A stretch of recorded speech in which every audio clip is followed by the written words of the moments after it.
Chers amis, je vous salue dans le nom puissant de notre Seigneur Jésus-Christ. Nous allons maintenant débuter ce temps de prière. Jésus dit, « Je suis la lumière du monde. Celui qui vient à ma suite ne marchera pas dans les ténèbres et aura la lumière qui conduit à la vie. »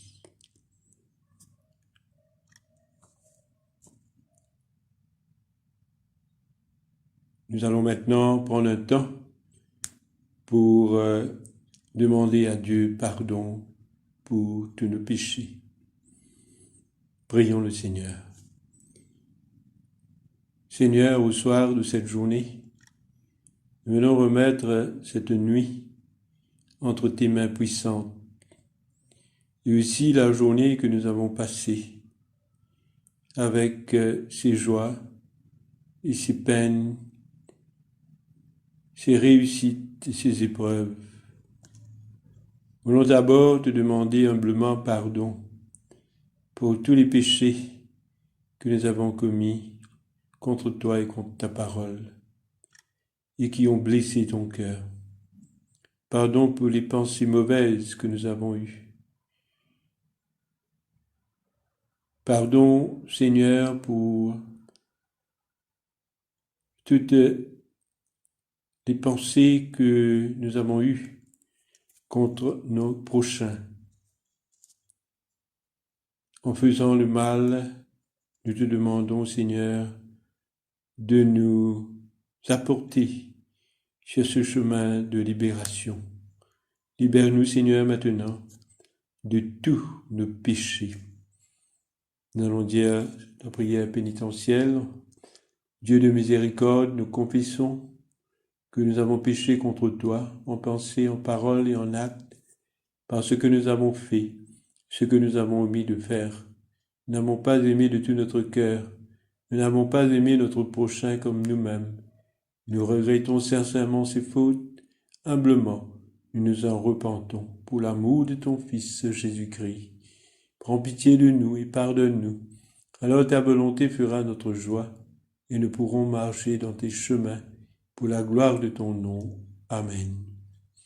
Que le grand Dieu, le Dieu Tout-Puissant, vous fasse miséricorde, qu'il vous pardonne tous vos péchés par Jésus-Christ notre Seigneur, qu'il vous affermisse en tout bien, et par la puissance de l'Esprit Saint qui vous garde pour la vie éternelle. Amen.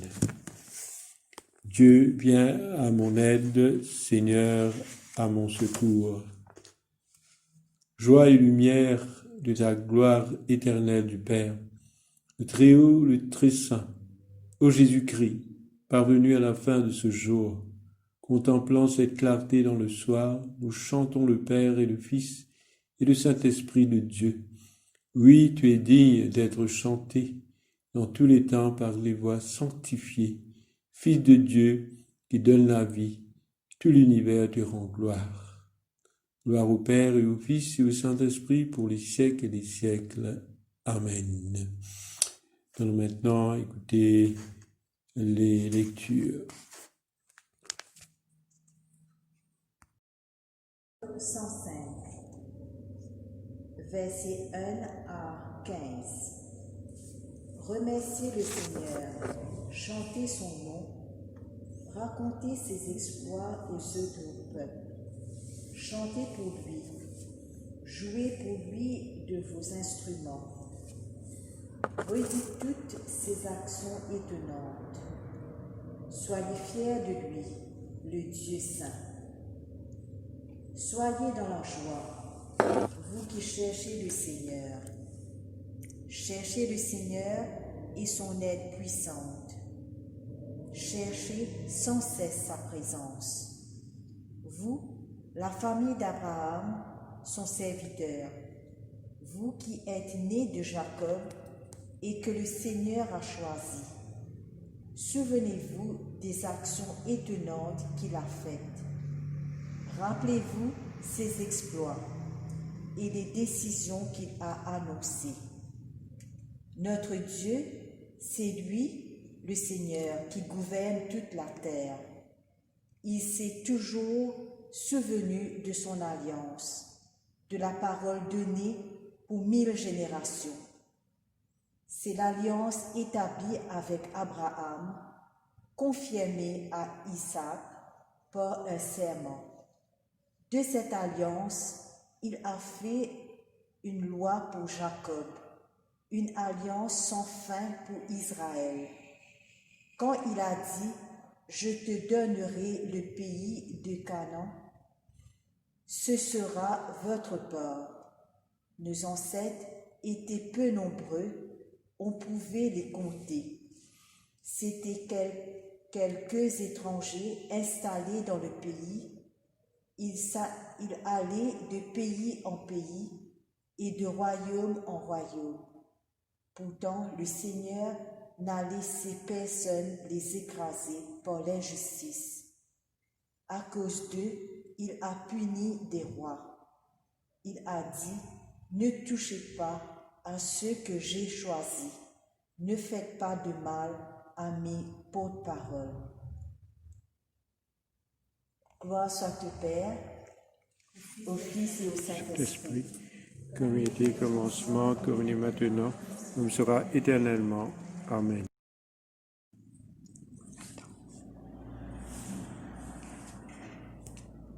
La lecture est tirée du livre des Proverbes, chapitre 14, les versets 31 jusqu'au chapitre 15, verset 7.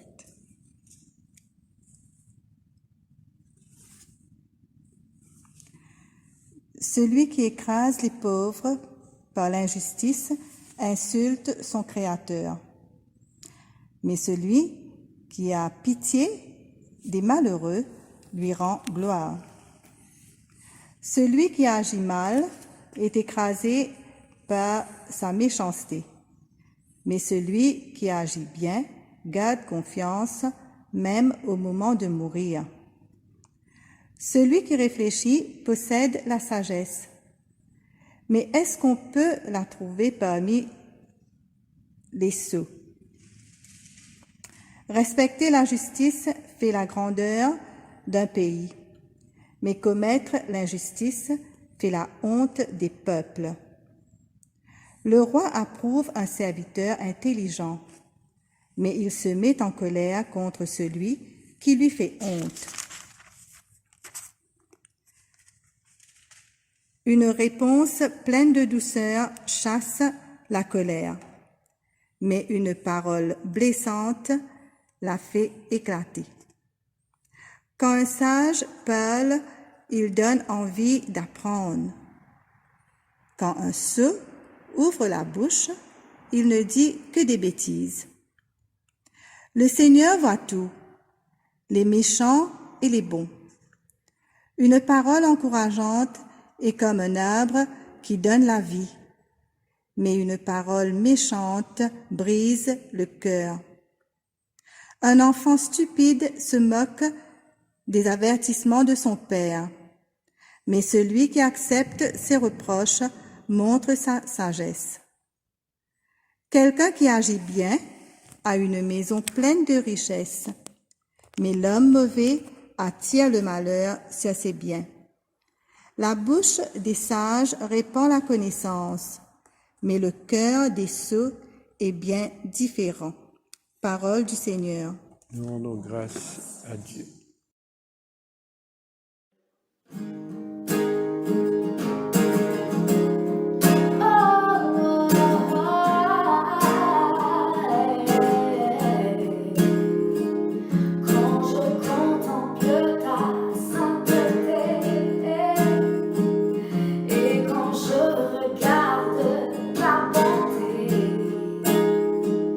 Les choses qui entourent ne valent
Évangile de Saint Marc, chapitre 6, verset 45 à 56. Aussitôt après, Jésus fit monter ses disciples dans la barque pour qu'ils passent avant lui de l'autre côté du lac, vers la ville de Bethsaïda, pendant que lui-même renverrait la foule. Après s'être séparé d'eux, il s'en alla sur une colline pour prier. Quand la nuit vint, la barque était au milieu du lac et Jésus était seul à terre. Il vit que ses disciples avaient beaucoup de peine à ramer, parce que le vent soufflait contre eux. Alors tard dans la nuit, il se dirigea vers eux en marchant sur l'eau, et il allait les dépasser.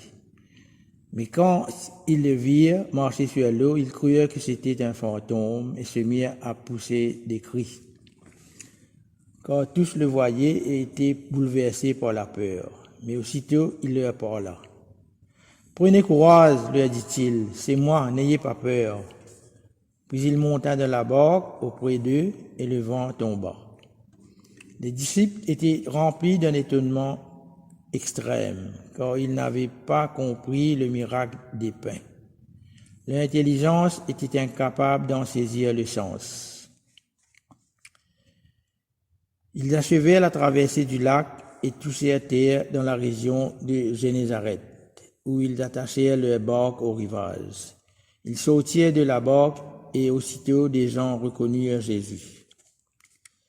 Ils coururent alors dans toute la région et se mirent à lui apporter des malades sur leurs nattes, partout où ils entendaient dire qu'il était.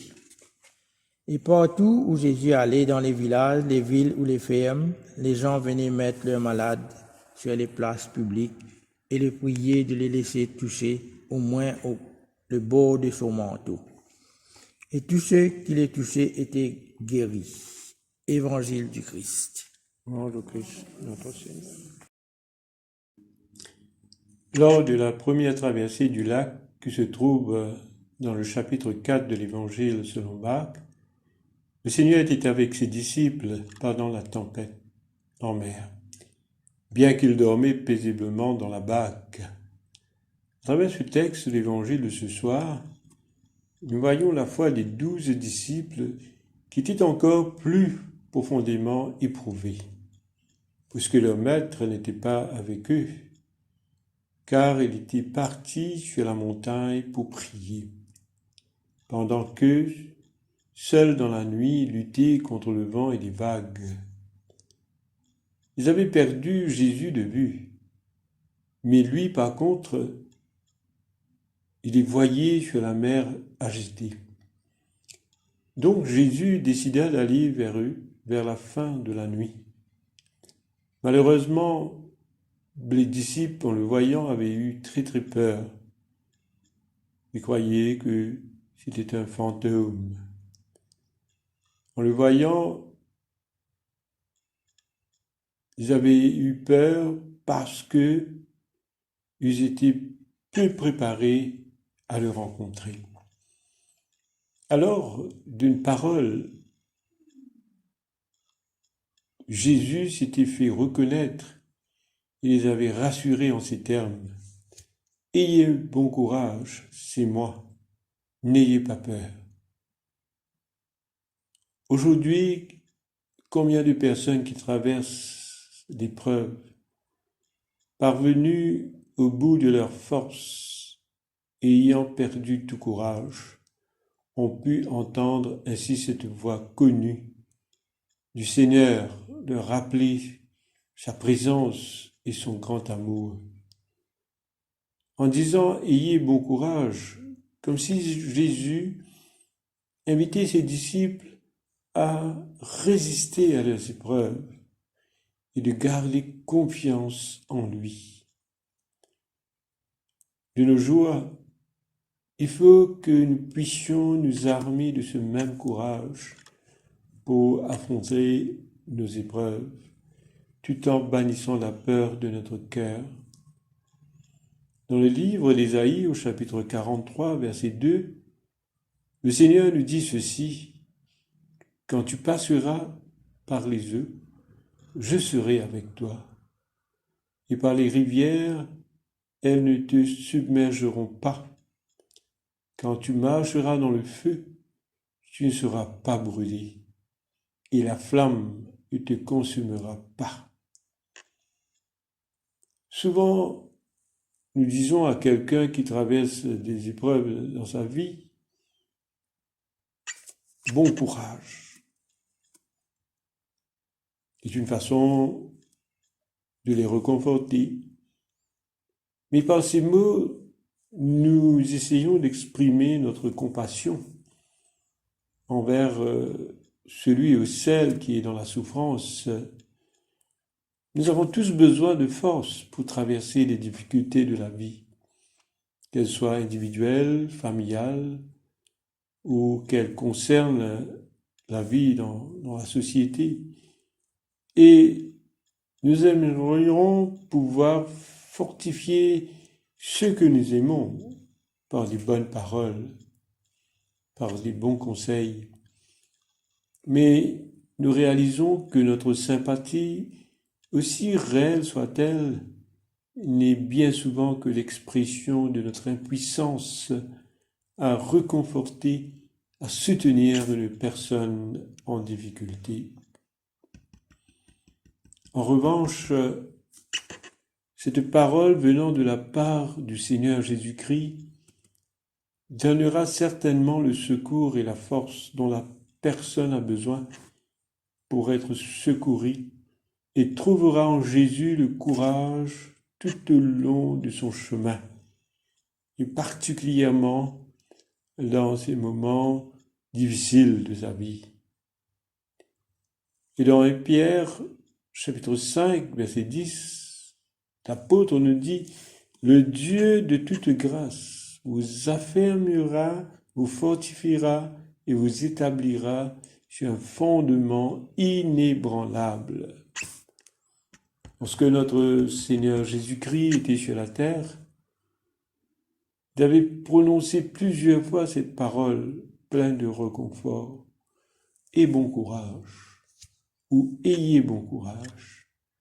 Et il est adressé surtout à des personnes en difficulté, rencontrées durant sa mission terrestre, ou la plupart des fois à ses disciples. Et chers amis, ce soir, notre Seigneur nous lance encore ces mots. Ayez bon courage. N'ayez pas peur, c'est moi. J'avance vers vous pour vous sauver. Prions le Seigneur.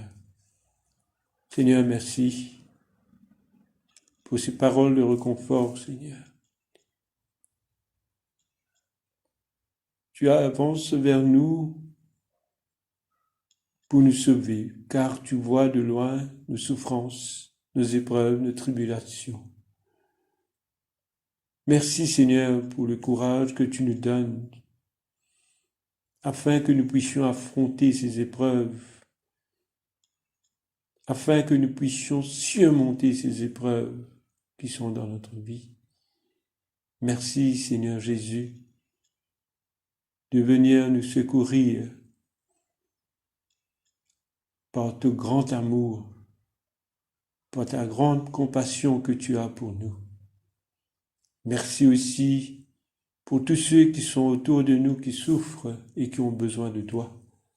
C'est pour cela, ce soir, nous voulons que tu avances vers ces personnes, que tu avances vers eux pour les sauver, pour les réconforter dans leurs tribulations, dans leurs épreuves, dans leur vie. Oui, nous te prions. Amen.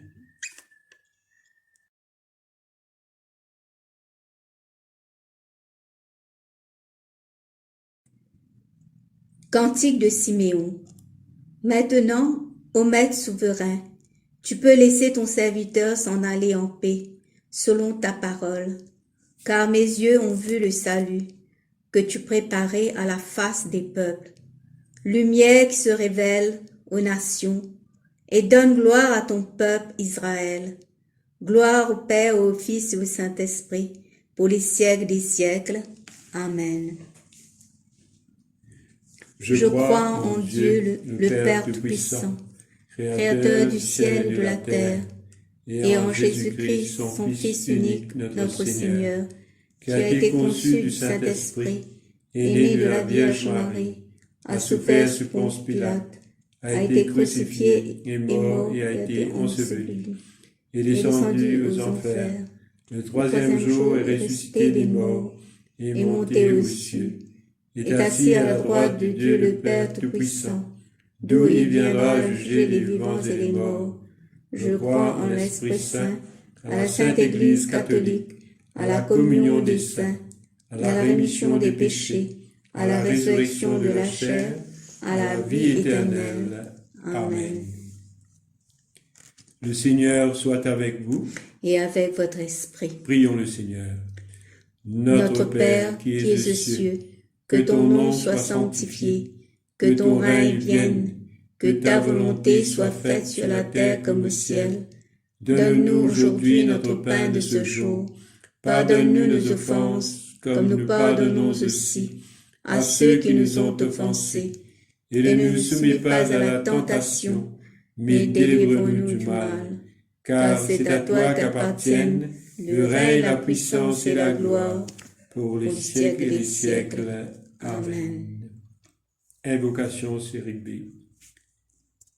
Demandons au Seigneur que ce soir tout entier soit parfait, saint, paisible et sans péché. Nous t'en supplions, Seigneur.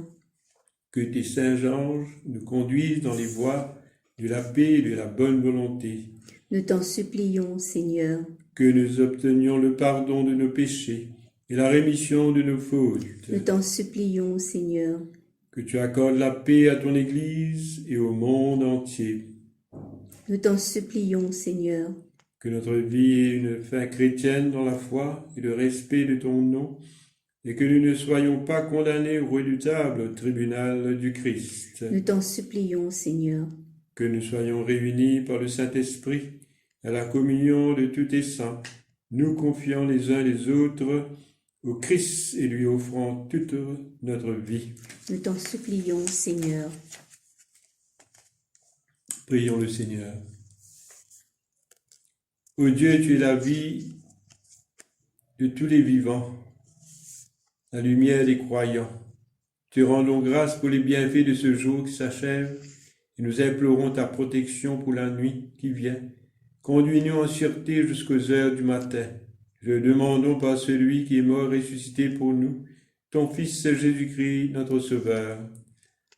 Reste avec nous, Seigneur, car il se fait tard et déjà le jour baisse. Sois notre compagnon sur la route, enflamme notre cœur, ravive notre espérance, pour que nous te découvrions dans les Écritures et dans le pain partagé. Te le demandons dans ta tendresse, au nom de Jésus. Amen. Amen.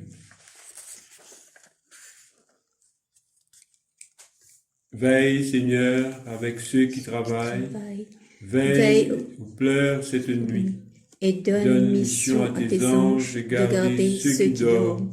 Prends soin des malades, Seigneur Christ. Donne le repos à ceux qui sont fatigués. Bénis les mourants. Soulage ceux qui souffrent. Console les affligés et préserve le bonheur de ceux qui sont dans la joie. Nous te le demandons par ton amour. Amen. Nous allons maintenant rendre grâce à Dieu.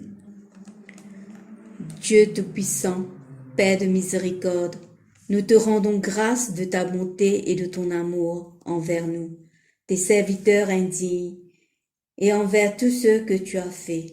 Nous te bénissons parce que tu nous as créés, tu nous protèges et tu nous combles des bienfaits de cette vie, mais surtout parce que dans ton amour inépuisable, tu as racheté le monde par ton Fils Jésus-Christ, et tu nous donnes les moyens de recevoir ta grâce et l'espérance de la gloire sans fin.